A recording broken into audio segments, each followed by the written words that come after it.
Hay una historia bastante cómica que habla de un gurú que tenía su ashram y pues bajaba todas las tardes a conversar, a enseñar, a instruir a los alumnos. Y hay una anécdota sobre un gato que acostumbraba a pasearse justo en el momento de las enseñanzas del gurú. Pero no solo se paseaba, sino que molestaba y hacía ahí algunas travesuras. Entonces uno de los estudiantes pues consideró que sería bueno que en el momento en el que bajaba el gurú a dar sus enseñanzas pues se podía amarrar y dejarlo amarrado y tapándole la boca un rato para que no hubiera problemas al momento de la enseñanza del maestro. Total que esto se fue haciendo un hábito recurrente y antes de que bajara el maestro pues ya todo el mundo tenía preparado ahí al gato amarrado y con un bozal. Pasa el tiempo, muere el gurú, nombra a su sucesor y continúa con las enseñanzas, pero en el ashram se quedó la costumbre de amarrar al gato. Poco tiempo después muere el gato, pero como ya era un hábito que cada que bajaba el gurú a enseñar en el ashram, pues se tenía que tener ahí un gato amarrado. Entonces ya no había gato, pues se consiguieron otro gato, lo amarraron y cada que se impartía las enseñanzas del gurú se tenía ahí un gato amarrado, ¿no? Bien quietecito. Finalmente pasaron los años, pasó el tiempo y mucha gente después se dedicó a escribir tratados sobre la importancia de tener un gato amarrado a la hora de las enseñanzas del gurú. Es una historia bastante cómica. Pero ¿por qué menciono esto? Muchas veces vamos asimilando tradiciones que son parte de nuestros hábitos, de nuestras culturas, etcétera, y que no necesariamente deben de tener un trasfondo religioso o espiritual y viceversa. A veces tenemos tradiciones que se originan con un trastorno espiritual o religioso, pero con el tiempo van perdiendo su verdadero significado. Hablando de esto, pues hoy me gustaría enseñar un poco acerca de la Cuaresma y cómo se fue convirtiendo en una tradición y cómo la recibimos el día de hoy y cómo se vive esta experiencia. Me gustaría mencionar que en la antigüedad, algo que podemos ver mucho, sobre todo en el Antiguo Testamento, en el Pentateuco, en los libros de Deuteronomio y Levítico, hay una serie de preceptos que tienen que ver acerca con la higiene, con la salud y con lo que podríamos llamar como una especie de políticas públicas o políticas sanitarias. ¿Por qué eran importantes en ese momento? Pues bueno, los gobiernos no estaban tan organizados como ahora y no se tenía un ministerio o una secretaría de salud y pues era importante que las políticas de salud o de higiene de ese momento pues todos las conocieran, ¿no? Y así es como dentro de Levítico y dentro de Deuteronomio hay muchas legislaciones que tienen que ver con cuestiones de salud. El pueblo hebreo pues era un pueblo muy pequeño, no era numeroso, estaba en conflicto con los pueblos que les rodeaban, pues entonces se debía tener una progenie numerosa y obviamente pues una progenie sana, porque iban a ser los que iban a nutrir las filas del ejército, etc. Entonces era importante que se siguieran reglas que permitieran lograr estos objetivos, ¿no? Y uno de estos, un ejemplo muy claro sobre esto es, por ejemplo, si todos los demás pueblos comen mariscos o comen alimentos del mar, pues nosotros no, porque es probable que se contaminen, etcétera, etcétera. Lo mismo pasa con la carne de puerco y demás, ¿no? Y con el tiempo, pues esta costumbre se convirtió en una tradición religiosa y ahorita todos los judíos siguen practicando estas tradiciones. Algo muy similar sucede en la Edad Media. En la Edad Media, pues, sobre todo en Europa Occidental, azotó la peste y fue una pandemia que, según los que saben, cuenta que acabó con la vida de una tercera parte de la población de Europa. Y el papado en aquel entonces, pues, tenía también a cargo el gobierno civil de la península, lo que ahora es Italia, ¿no? Parte de Italia, los estados pontificios, y también se dedicó a instaurar ciertos preceptos y políticas públicas y de salud.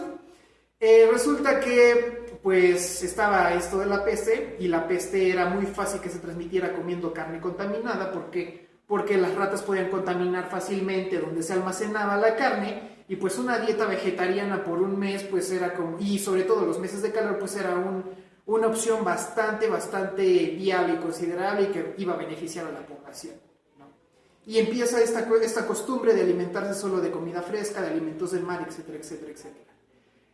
Un ejemplo, por ejemplo, que sucede, me gusta señalar esto de la tradición de el miércoles de ceniza, ¿no? Que ocurre en la cuaresma, según lo celebran los católicos, de utilizar la ceniza. Pues resulta, les cuento este dato curioso, que durante la Edad Media se creía que para evitar el contagio, sobre todo los médicos que tenían contacto con los enfermos de la peste, se frotaban las manos con ceniza para evitar ellos el contagio, ¿no? Entonces, cuando la gente iba al inicio de la cuaresma a recibir la bendición, pues se instaura esa tradición de utilizar la ceniza y no tocar directamente el cuerpo de la persona para evitar los contagios. Obviamente, pues sí, se desarrolló toda una teología sobre la importancia, ¿no?, que tiene toda esta situación del cambio de hábitos, pero hay una enseñanza espiritual de trasfondo que considero que es más importante, ¿no? Que, digo, no nos cae nada mal cambiar nuestros hábitos alimenticios durante algunos periodos del año, sobre todo cuando hace calor, pero yo creo que si fue una tradición que respondía en aquel entonces a una necesidad de ese momento, ¿no? Es una cuestión que respondía a un problema de salud en ese entonces, pues tiene una lógica, ¿no? Una lógica bastante, o sea, una razón de peso bastante importante, ¿no? Pero ahora a lo mejor tal vez podríamos replantarnos, quizá en las celebraciones de la cuaresma, ¿por qué no mejor dejar de comer alimentos procesados? Digo, si atiende a una cuestión de salud. Pero me quiero ir un poco más hacia atrás, ¿no? Hacia el origen de las tradiciones o el origen de la observación de la cuaresma. Los ortodoxos tenemos un calendario diferente de los católicos romanos para celebrar la cuaresma, y nosotros partimos de las enseñanzas de un místico, ¿no?, de uno de los padres del desierto, que se llama Evagrio Póntico, que ahorita ha cobrado como que un poco de fama porque es el que nos habla de los pecados capitales. Les cuento brevemente. Evagrio Póntico en su momento yo creo que fue como el Sigmund Freud de ahorita, porque nos habla de una dimensión, de una profundidad espiritual que, bueno, no sé, se puede incluso yo creo que comparar con métodos psicoanalíticos del momento. Como les comento, la cuaresma en la tradición ortodoxa es un poco diferente. No existe un miércoles de ceniza como tal. Se inicia la cuaresma un domingo antes de los 40 días, que se llama el Domingo del Perdón. Continúa después del Domingo del Perdón un periodo de 6 días que se llama el Hexamerón. El Hexamerón es una festividad que se observa dentro de los monasterios, es de observarse en los monasterios. Se vive esos días una dieta estrictamente vegana, no se consume ni producto lácteo, no se consume carne, y en algunos monasterios, sobre todo en el Monte Athos, no se consume el pan, ¿no?, porque está preparado, está cocinado. Entonces son estos 6 días que se recuerdan los días de la creación, a lo largo de estos, los días de la creación. Y después de estos 6 días ya viene la cuaresma como tal, ¿no? Cambia la dietética y hay cambios en los alimentos, sobre todo de lunes a viernes, con descanso los fines de semana. Es una hermosa tradición, es que responde a culturas de muchos lugares, de muchos pueblos del mundo, pero sin embargo hay, insisto, un trasfondo espiritual y de un carácter más íntimo y personal que puede rescatarse de todo esto. A lo largo de los siglos existieron muchos teólogos que negaban el pecado original, ¿no? Lo negaban porque decían, bueno, ¿cómo es posible que un niño nazca con el pecado original? Bla, bla, bla. En su momento, Evagrio Póntico es el encargado de hablar y de explicar. Bueno, dentro de la teología occidental de la Iglesia Católica Romana, pues se encargó de esto San Agustín. Pero en Oriente fue Evagrio Póntico, ¿no?, quien es el que habla acerca de las barreras o las dificultades que tenemos los seres humanos a lo largo de nuestras vidas para relacionarnos con lo divino y con lo sagrado. Yo les propongo, ¿no?, ahorita que nosotros, los ortodoxos, continuamos en cuaresma, hagan una lectura un poco diferente de las cuestiones culturales y tradiciones religiosas que hemos vivido hasta el momento, y a lo mejor cambiar tal vez el concepto que se tiene de pecado por una idea un poco más sutil y que a todos es un problema que a todos nos afecta. Hablemos de la neurosis, ¿no? Se supone que durante la cuaresma es un periodo de autoobservación, de autoanálisis, de examen. Pero la teología como la conocemos, la teología occidental, es demasiado victimista. Es demasiado victimista y también, no sé cómo llamarlo, muy contundente, ¿no? O sea, el pecado está y es como, vaya, ya es algo con lo que no se puede hacer mucho al respecto, pues hay que vivir con esto y es como una doctrina un poco pesimista. Desde la perspectiva oriental que se tiene, se cree que el hombre en su proceso de vida, pues estamos siendo partícipes de la deificación de la creación. Dios viene al mundo convertido en hombre, no para morir y padecer por nuestros pecados, que sí, ¿no? Pero no es la esencia de todo esto, sino que viene a santificar y a deificar toda la creación. Entonces todos los hombres a lo largo de nuestras vidas estamos en esa búsqueda. ¿Qué es lo que está detrás de todo esto? Se nos enseña acerca de la doctrina del amor y durante toda nuestra vida pues tratamos de buscar el amor, ya sea en el prójimo, en uno mismo, en el amor a lo sagrado, en el amor a la naturaleza, en el amor hacia afuera o hacia adentro, ¿no? Lo estamos buscando y en todos los días de nuestras vidas nos encontramos con esta búsqueda. Y sin embargo realizamos nuestras vidas y muchos de nuestros actos o la mayoría de nuestros actos están marcados por amor. Pero hay algo que está detrás de nuestra mente, de nuestra conciencia y no nos permite ser felices. En la antigüedad, en muchas ocasiones recibió el nombre del maligno, ¿no? Los demonios, el que engaña. Satán significa el que engaña, el que nos impide alcanzar esta felicidad. En la historia de la caída de Adán y Eva, es quien entra, siembra la duda y con la duda provoca, ¿no? Siembra la discordia y provoca la caída de Adán y Eva de ese estado de gracia perfecto. Está la caída. Si cambiáramos, insisto, un poco más la lectura de toda la tradición, de todas las enseñanzas, ¿no? Y nos vamos a un proceso completamente interior, no externo.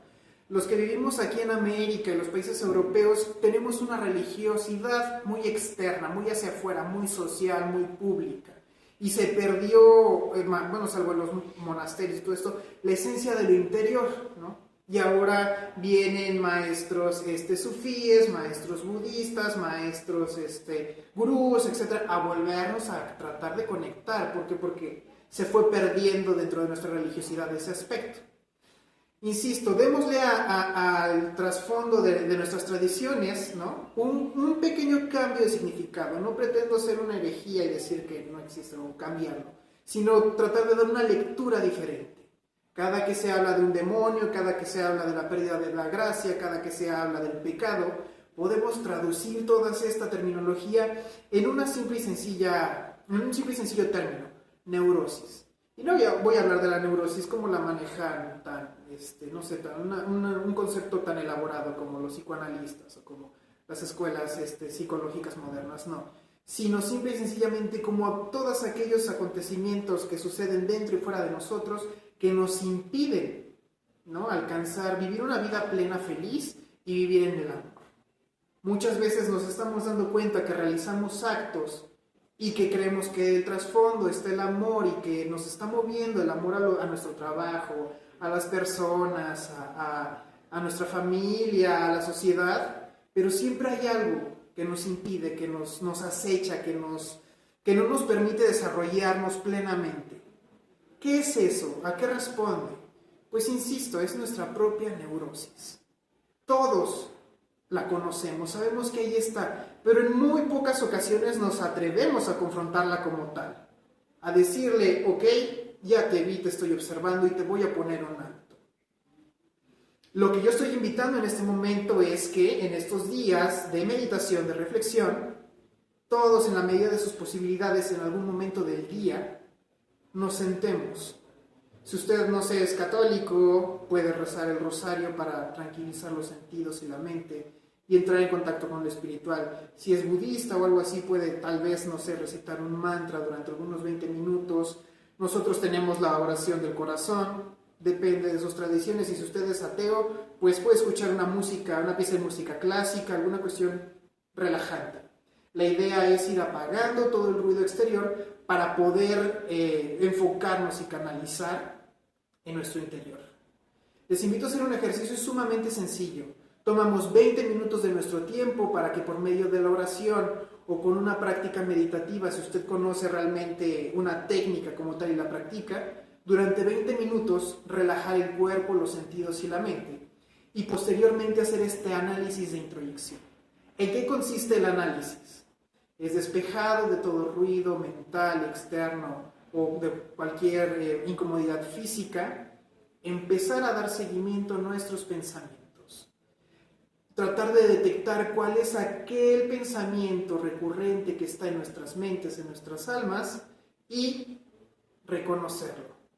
Verlo, observarlo, para familiarizarnos con él. Es muy común que en nuestra cultura se nos hable de los demonios, ¿no? Nuestros demonios internos. Pues ok, vamos a tomarnos nuestro tiempo para identificarlos, reconocerlos y llamarles por su nombre. Ya que hemos observado, el primer ejercicio es de reconocimiento, ¿no? Estamos atentos, observando. Si identifico alguno en particular, lo tomo, lo nombro y lo identifico, ¿no? No es un ejercicio de un día, podemos seguir a lo largo de la cuaresma haciéndolo todos los días. Al día siguiente igual, tratar de ir identificando y llamándolos por sus nombres. Terminan estos otros 20 minutos de observación, de análisis interior, y después tomamos una libreta, tomamos un papel y vamos registrando aquello que hemos podido observar. Yo sugiero que la primera semana simple y sencillamente hagamos esto, observemos, ya que los tenemos identificados, vamos anotando cuál es ese pensamiento, ¿no?, que nos gobierna, sin que nosotros estemos conscientes, que nos domina o que nos impide realizar las cosas que queremos hacer o que nos impide ser felices o hacer cosas que nos llevan a la felicidad, para identificarlo, ponerle un nombre y reconocerlo. Yo me aconsejo unos 7 días para hacer este análisis e ir identificando. Después de estos 7 días, empezar a realizar esto mismo con los sueños, para ver en los sueños qué cosas empiezan a aparecer, y después otros 7 días, agregar las impresiones que vamos teniendo al día a día. Cuando uno reconoce los pensamientos o cuando uno se dedica a darle un poco de atención a lo que uno está pensando, este hábito empieza a despertar y se empieza a instalar y empieza a ser algo recurrente. Entonces muchas veces podemos caernos en algún evento que sale de nuestro control y detectar, a ver, espera, ¿por qué estoy haciendo esto? Tal vez de momento no identifique el pensamiento que está detrás de todo esto, pero sí puedo estar un poco más alerta a lo que estoy haciendo. Tal vez estoy gritándole a alguien, es alguien a quien amo mucho, pero de momento mi neurosis me lleva a gritarle. Tal vez no evite gritarle, tal vez no detecte cuál es el pensamiento o el condicionamiento que nos lleve a gritarle, pero sí puedo darme cuenta que le estoy gritando en ese momento y que empiezo a estar más atento de lo que estoy pensando. Tal vez para la siguiente ya reconozco que realmente no estoy enojado con la persona a la que le estoy gritando, sino por otra situación, y así llevamos este ejercicio que resulta con el tiempo bastante liberador. La espiritualidad no es un patrimonio exclusivo de ciertos grupos o ciertas religiones. Dentro de todas las tradiciones es nuestro patrimonio, es nuestro tesoro, a eso nos lleva. Hay una serie de enseñanzas valiosas que son muy importantes. Y dentro de la tradición cristiana existen muchas escuelas de espiritualidad. Yo obviamente solamente les puedo enseñar esta, que es la mía, la que conozco, y porque no he vivido otras experiencias. Pero finalmente a lo que esto nos lleva es que reconozcamos lo que tenemos de divino en nosotros y que finalmente la práctica espiritual nos lleve a un estado de mayor plenitud, de mayor satisfacción con nuestra vida y tratar de ser feliz nosotros y con los demás. Empezando a vivir nuestra espiritualidad, si son religiosos, pues de la mano de su religión, pero desde una perspectiva un poco más sana, un poco más amable, un poco menos llena de odio, porque podemos ver muchas veces el discurso religioso está cargado a veces más de odio que de un mensaje de misericordia, de compasión y de amor, ¿no? Pues es que es por esto, porque se ha perdido la manera, los métodos de cómo nosotros contactamos con nuestra alma, de cómo contactamos con nuestro corazón. Entonces yo los invito a hacer este análisis. La oración es importante, sí es importante. Si usted practica alguna religión y tiene una oración en particular, practíquela, 20 minutos.